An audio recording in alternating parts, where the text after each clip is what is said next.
Before we get into the video, could everyone please subscribe to my Endless Diary Tales channel?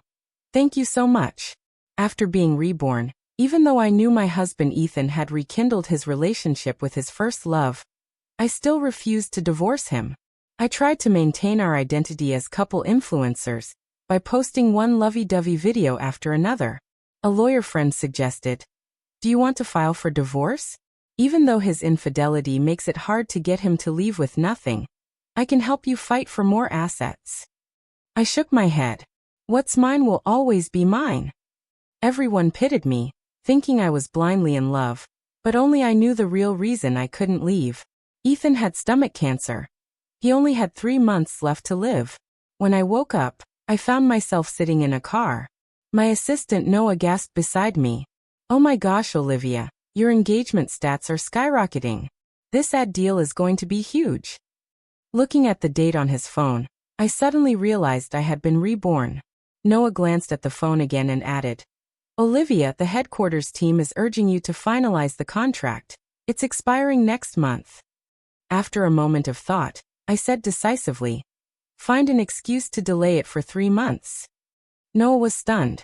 To him, our career as a couple influencer was booming.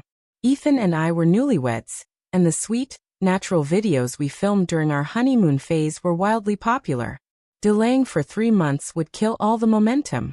"I'll keep up the exposure during this time," I explained. "I've been too exhausted lately and need to recharge." Noah hesitated but finally agreed. "You're lucky Ethan spoils you, Olivia. Any other influencer couple wouldn't dare to do this." I gave a mocking smile. "Spoils me? If only they knew the so-called perfect husband they idolized was already tangled up with his first love, Haley, who had just returned from abroad.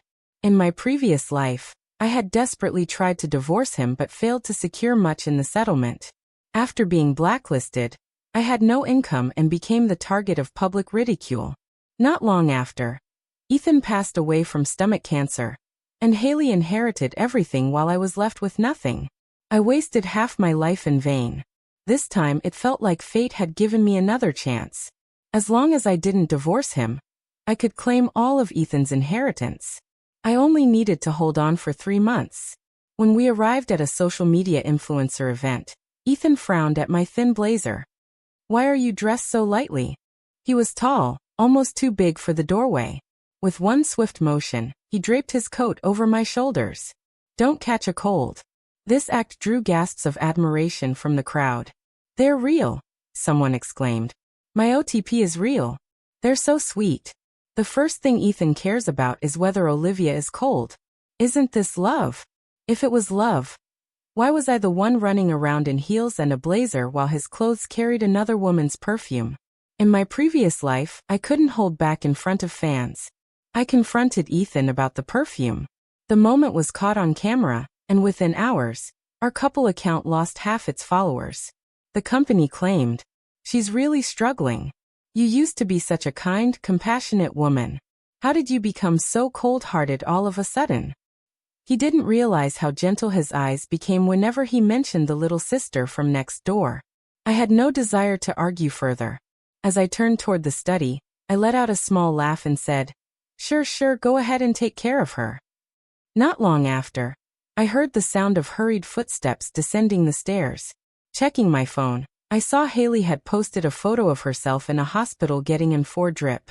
In the past, I would have gone to the hospital to demand answers. Now I couldn't be bothered.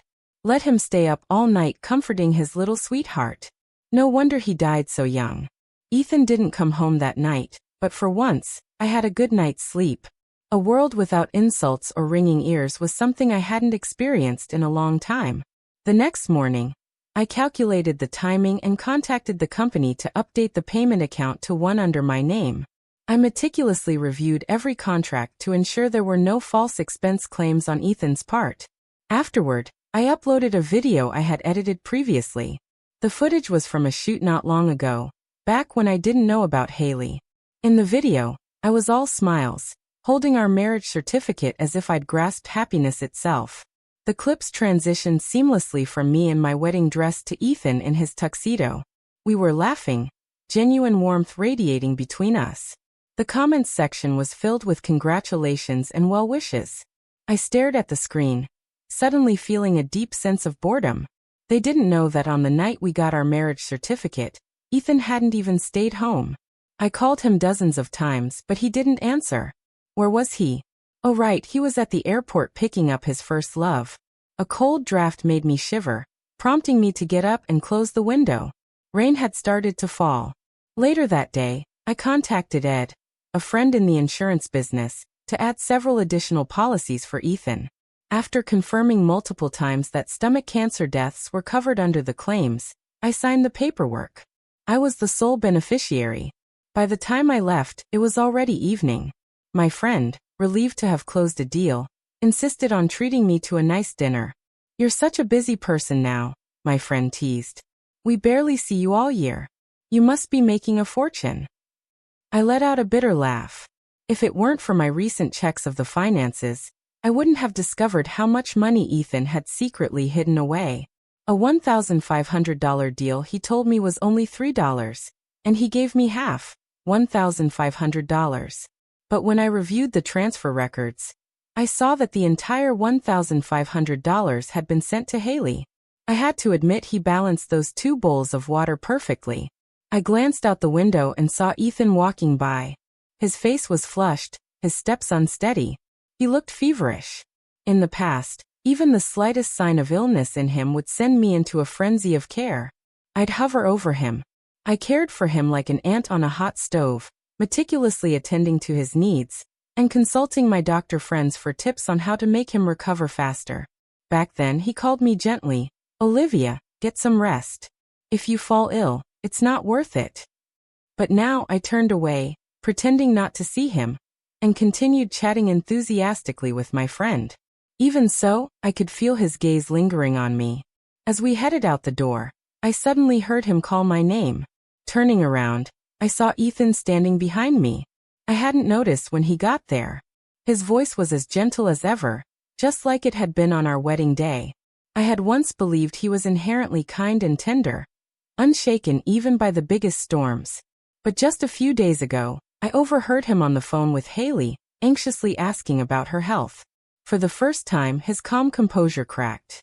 Now he spoke softly again. "It's been a long time since we went for a walk together. Want to go?" I found it laughable. Newlyweds were supposed to be in their honeymoon phase. Yet he had spent his time with another woman. Now, amidst his busy schedule of taking care of her, he managed to squeeze in a moment for his wife, inviting me for a winter stroll in the freezing cold. "No thanks, it's too cold. I'm heading back." I had no intention of braving the chill only to end up with frostbite like before. Sitting in the car, though, my mind betrayed me, wandering back to memories of when Ethan and I first fell in love. We used to walk together on snowy streets, the snowflakes falling gently like a soft veil. Ethan would wrap his coat around me, and I'd hear the soothing rhythm of his heartbeat. Thankfully, the touch of the fingerprint lock snapped me out of it as I reached the front door. Back in the study, I opened my laptop and started working with the video footage I had on hand. Those memories, those feelings, they were all illusions. The only thing reliable in this world is what you can hold firmly in your hands. Before long, Ethan came home. He knocked on the door to my study and, in a voice tinged with grievance, said, "Olivia, I'm sick." My thoughts were still elsewhere when I instinctively replied, "Then go to the hospital. I'm not a doctor." He paused for a moment, then, seeing that I didn't react further, his frustration bubbled over. "You're not like this. You used to take care of me whenever I was sick. You used to put me first in everything. What's happened to you? What's happened to me? I've learned my lesson. What did putting him first ever get me? It got me dragged into endless online scandals, publicly humiliated. When I sought the truth from him, I got nothing but his impatient scorn. Look at yourself, you're a mess. Stop acting like a crazy woman. Every day you're embarrassing to be around." He had used love to drive me to madness, then despised me for it. And now, when I no longer loved him, he had the audacity to cling to me. How absurd. In a soft voice I replied, "Don't overthink it. Go to bed early. Even if I fuss over you, your illness won't heal any faster." He stood silently behind me for a long time, saying nothing. These days, I focused on my work and studies. I didn't know when Ethan went out, when he came back, or where he went. I never questioned these issues. I only called Ethan back when I ran out of video footage and needed more to post.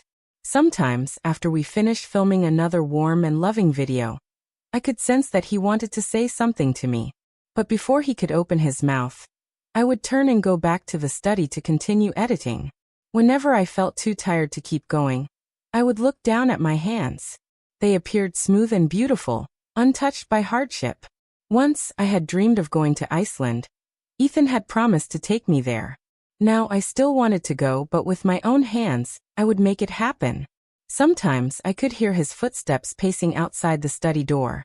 Other times, I could tell he lay awake in bed for a long time, waiting for me.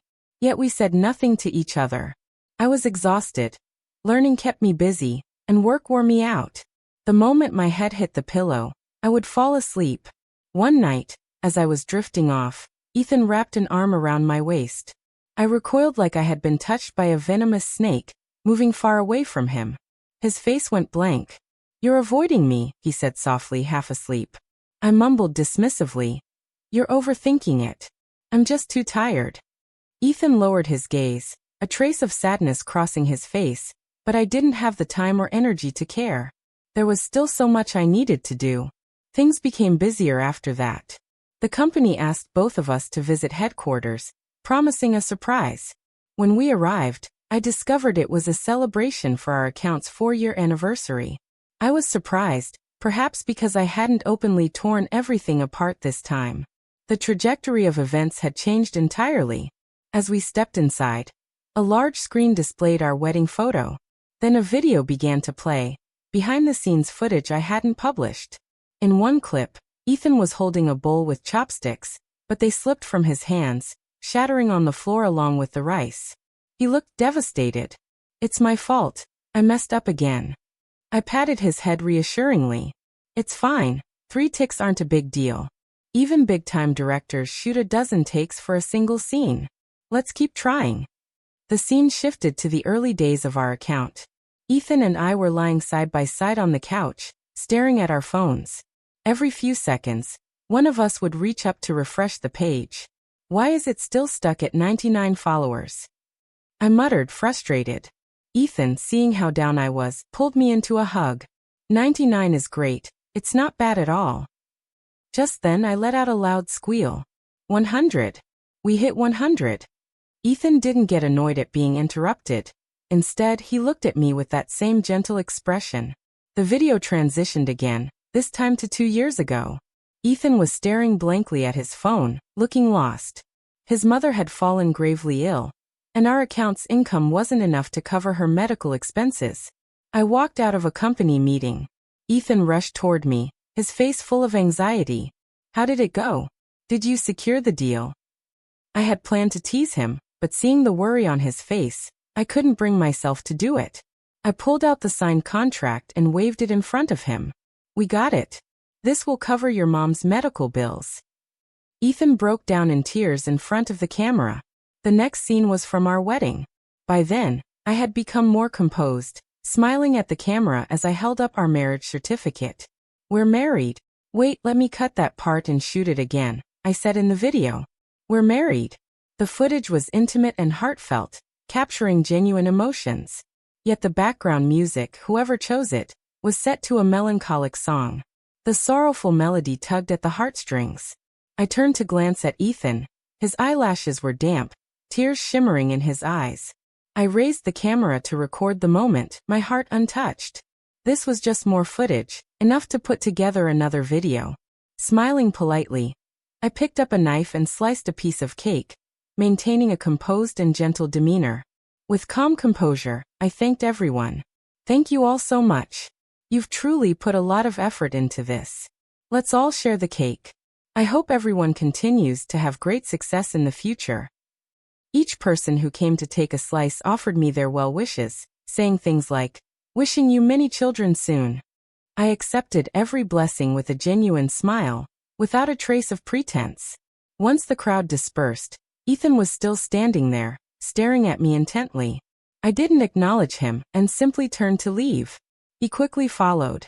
In the back seat of the car, Ethan glanced at me several times, but I gave no response. After a long silence, he finally spoke. These past few days, I haven't been home because Haley was sick and needed someone to stay with her. It wouldn't have been appropriate for her to manage alone.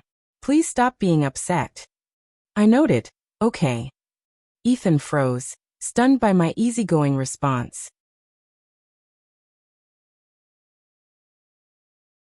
He hadn't expected me to be so agreeable, but I simply didn't want to complicate things further. Perhaps he mumbled something else during the drive, or maybe he didn't. Either way, I wasn't paying attention. He would be gone soon, so I saw no reason to argue. Instead, my thoughts drifted to how I could transition our couple influencer account into a solo career after this contract. It might be better to work independently. Ideally, I'd ride the wave of Ethan's remaining popularity for one last boost before shifting into being a travel influencer. The thought of future success brightened my mood. Even my steps felt lighter as I walked upstairs. I decided to sell this house and upgrade to a larger open-plan apartment. Just as I was about to enter the study to edit videos, Ethan stopped me. Olivia, we need to talk. I pushed his hand aside and replied cheerfully, Not today, I'm busy. Then I closed the door behind me and got to work on my computer. Shortly after, I received a call from headquarters. Olivia, what do you think about the contract? The operations team also sent me a message apologizing that they hadn't been able to stop headquarters from escalating the issue. The caller on the line grew more insistent. I let out a cold laugh. I need at least 3 months of rest. We'll discuss everything after that. But Ethan already signed the agreement, they replied. Anger flared within me briefly, but I quickly calmed down. Then I built him a new account. Maybe you're unaware, but this account's ownership is under my name. I hung up the call and started browsing online for a luxuriously comfortable bed. In my past life, I had prayed countless times for Ethan to come home, hoping he would find his way back to our family. But soon, I became entangled in the nightmare of lawsuits. After that, I got used to being on my own. This time, I decided to sleep in the study. At dawn, I got up and found that Ethan had already prepared breakfast. He'd made steamed eggs, a dish I liked, which was rare, especially since no cameras were rolling. Ethan sat at the table, uncharacteristically nervous. Under his expectant gaze, I took a bite. To my surprise, it tasted good. Seeing this, Ethan smiled. Thanks, I said. His smile froze instantly. We're married. You don't need to thank me. I nodded but didn't say anything else. Unable to hold back, he asked again. Olivia, do you have time today? I shook my head again. Not today. I'm going to register a new studio. There's a lot of work to do, and I don't have time to sit around and sort out leftover issues with you. Ethan's expression darkened, but he had no choice but to agree. Registering the studio wasn't too complicated, though there was quite a bit of paperwork to fill out. I brought along a lawyer friend, both for company and to discuss potential financial risks. While we were at it, the lawyer suggested we visit a trendy new restaurant that had recently opened. Getting a table there wasn't easy, but just as we arrived, someone ahead of us gave up their spot. I quickly took their reservation number. The restaurant was crowded, living up to its reputation. While waiting, I pulled out my phone to research what made the place so popular. Its success was unique, but analyzing its appeal was still valuable. Finally, our number, 137, was called. As we approached the entrance, I suddenly spotted Haley walking out of the restaurant, clinging to Ethan's arm. Wow, what a crowd! I had to admit the two of them looked like a perfect match. A server standing nearby handed Ethan a scratch-off card and said cheerfully, Sir, today's couple's meal comes with a gift. Ethan glanced at me, as if about to refuse, but I smiled casually and said, Take it. His breathing became uneven, his eyes filled with sadness. Sensing the tension, my lawyer friend quickly pulled me into the restaurant. As we brushed past Ethan, he seemed as though he wanted to grab my hand, but in the end he didn't reach out. After we sat down, the lawyer asked, Do you want to file for divorce with solid evidence? Denke, you could make sure he leaves with nothing. I shook my head. What's mine will always be mine. I was talking about assets, but the lawyer misunderstood, thinking I meant Ethan. He sighed and shook his head. You're being foolish. Marriage is supposed to lead to a happier future, and so is divorce.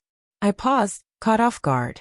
In my previous life, I had allowed the endless waves of insults to become my entire world, never realizing that the friends around me were wholeheartedly supporting me.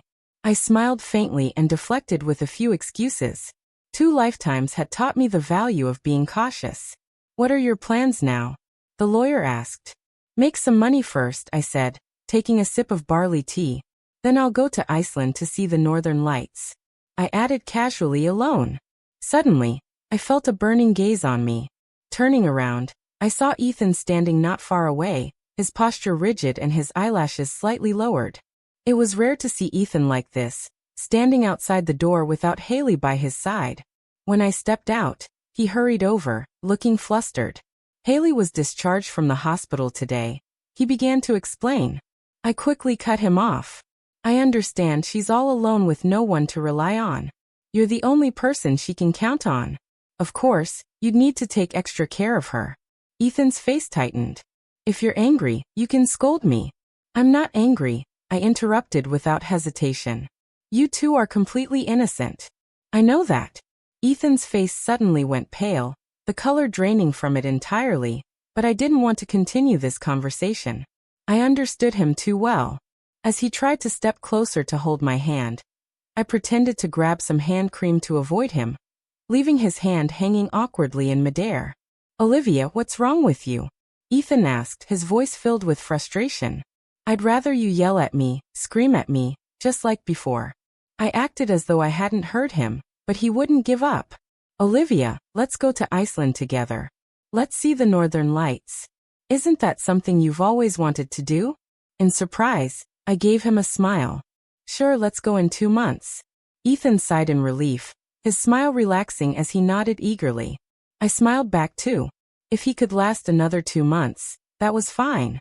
From that day on, Haley's name seemed to vanish from our lives entirely. Ethan became increasingly clingy. Even when we weren't filming videos, he made sure to prepare 3 meals a day. He even started learning how to edit videos himself. I could feel how hard he was trying to win me over. But what was the point? Ethan and I had been through so much, and I knew better than anyone how far he'd go to make someone feel his warmth when he wanted to. This was no different from how he treated Haley, just the same tactics applied to a different woman. I wasn't moved. After living 2 lifetimes, I was no longer at an age where a few breakfasts or a bowl of congee could make me teary-eyed. Feeling the warmth of home, facing the brink of life and death had taught me the stark difference between words, love and actions. I shamelessly enjoyed everything he did for me, then brushed him off with work as an excuse. The studio was progressing smoothly. I still had enough anniversary content to last another couple of posts. But my plan to transition away from couple content wasn't gaining traction.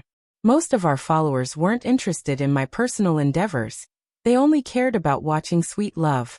The new accounts we created failed to meet our traffic expectations. We suspected the original company was secretly blocking our reach. The operations manager grew anxious and asked Olivia, "Should we keep going?" I smiled and replied, "Of course, why wouldn't we? We just need to change our strategy. Don't put all your eggs in one basket." As a couple influencer, my comfort zone was relationships, so I began branching into relationship analysis, anonymous advice forums, and late-night ASMR. But I knew the key was to avoid stagnation. I gathered management models from my lawyer friend and spent countless hours analyzing what made viral videos successful, working overtime day after day. Half a month later, Ethan finally snapped. He slammed a plate of food onto the table, his face cold. I muttered a quiet thank you and picked up my chopsticks. Suddenly, he banged his fist on the table. "Olivia, I've done everything for you. I've worked myself to the bone. Even a stone would have been moved by now. Haley and I have nothing to do with each other anymore. What more do you want?" I glanced at him coolly. So he did know that his messy entanglement with Haley was wrong, yet he still did it all. His previous excuses crumbled under their own weight. It was nothing more than self-deception. I took a sip of tea, my expression indifferent. "Ethan, I remember when you used to be kind, considerate, and empathetic. Look at what you've become now. He tried to retort, but I cut him off. My studio is just getting started. Do you know how difficult it would be without me? I shook my head disapprovingly. You're being incredibly childish. Ethan was left speechless, his mouth opening and closing as if searching for words. I quickly finished my breakfast, grabbed my briefcase and headed out. I'll be working late tonight. Don't bother making dinner, I said over my shoulder before closing the door. I shot him a faint smile. Take some time to calm down. There was no need for Ethan to work so hard to win me over, just as I shouldn't have tried so hard to please him back then. But when you're in the thick of it, it's hard to see that the love built on whispers and soft smiles had already been drained away, just like his life was now. As I got into the car, ready to leave, the back door suddenly opened, and Haley climbed in. Her heavily made-up face couldn't hide how pale she looked. Before I could say anything, Haley extended her hand with a smug expression, showing off a bracelet. Ethan bought this for me. I just glanced at it, and he immediately got it for me. I glanced in the rearview mirror at the bracelet. It was something. I had once wanted it as well, but back then it was too expensive for me to afford. Later, when I could afford it, I no longer cared enough to buy it. Seeing that I wasn't reacting, Haley brushed her hair back to reveal a pair of gemstone earrings, expensive and rare.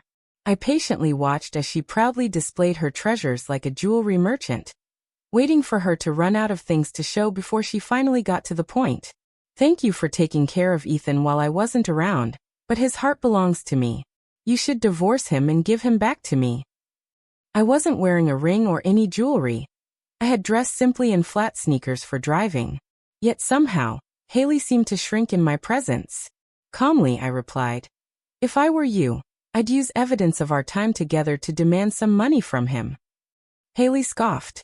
Ethan says he loves me. He's going to divorce you. You're the only obstacle in our way. I tilted my head slightly. He's never mentioned divorce to me. Her face froze. I handed her my phone. You can call him and ask yourself. Haley took the phone with trembling hands but didn't dial. I added calmly. What do you think you can offer him? Stability?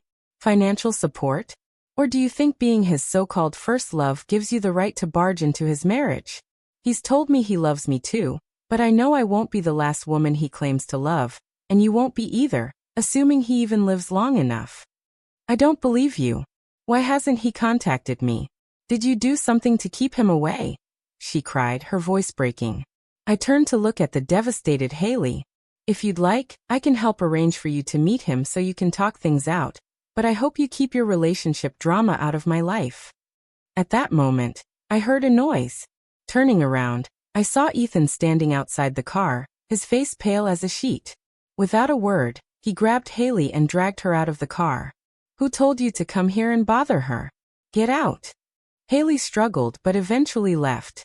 After Ethan's outburst, he turned back to me, scrambling to explain.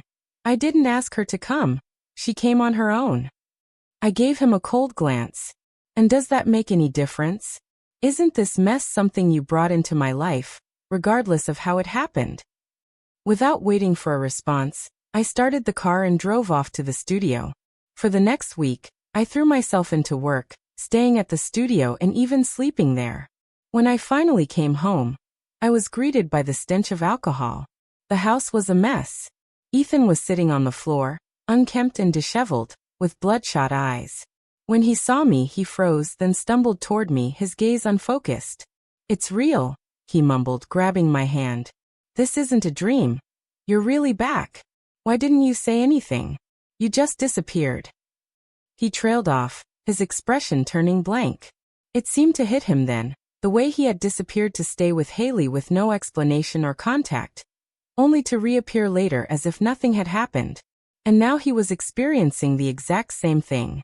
Then trembled as he leaned closer to my ear, and left a cautious kiss.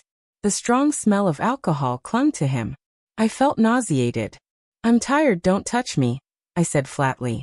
His eyelashes glistened with moisture as he lowered his head, pressing his lips to the side of my neck.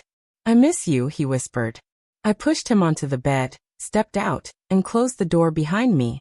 Take some time to calm down. Ethan stared at me in shock, unable to believe I had locked him inside the house. Olivia, let me out, he shouted. I didn't respond. After a while, I heard sporadic noises from the room. Only when the sounds quieted down did I open the door. Ethan was lying on the floor in a disheveled state, his expensive clothes stained with blood. The people who idolized him as the perfect husband didn't know the truth. The perfect man they revered had tangled himself with Haley the moment she returned. But as life approached its final stage, even the strongest became unbearably fragile. Ethan was admitted to the ICU. When I saw him again, he was holding a lab report. As I entered the room, he gave me a pitiful smile. "Olivia, we could have been happy, right?" he asked. "Right. No," I replied firmly. Even without Haley, there would have been someone else. Maybe it would have been Alice, Amy, or any number of women whose names I don't even know. You, Ethan, are like a bird that perches briefly on the branches of women's lives before flying off to the next one. Haley was just the most recent branch. Ethan's gaze lingered on me, his eyes filled with longing. "Olivia, will you come back to see me?" My feelings toward him were complicated. I had loved him and hated him, but now, as he was truly nearing the end, none of it seemed to matter anymore. "Maybe," I said nonchalantly, clapping my hands as I turned and walked out of the hospital, moving against the flow of people. Ethan passed away 2 weeks later. I took the opportunity to post on our couple's account, announcing that I was heartbroken by the death of my beloved and needed time to heal through travel. This time, no one criticized me. A few months later, I successfully transitioned into a full-time travel influencer. Mentions of Ethan dwindled across the internet. At the end of the year, I boarded a plane to Iceland.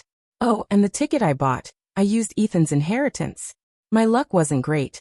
I didn't get to see the northern lights, but that's okay. I still have plenty of time to chase them at my own pace.